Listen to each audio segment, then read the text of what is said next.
Hi guys, welcome to my channel. Please like and subscribe for more videos.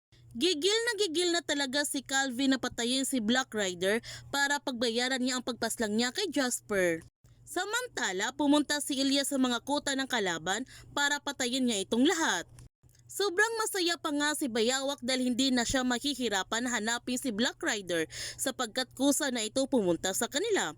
Confident pa nga siya dahil alam niya na mapapatay niya si Black Rider. Pero hindi niya alam na ito pala ang kanilang katapusan dahil mahusay si Elias na makipaglaban at nagsisimula na nga silang magtutuos. Habang iba pang mga kalaban ni Elias ay patuloy pa rin gumagawa ng kasamaan sa lipunan. Kaya huwag natin palalapasin na kapanapanabik na mga tagpo sa Black Rider.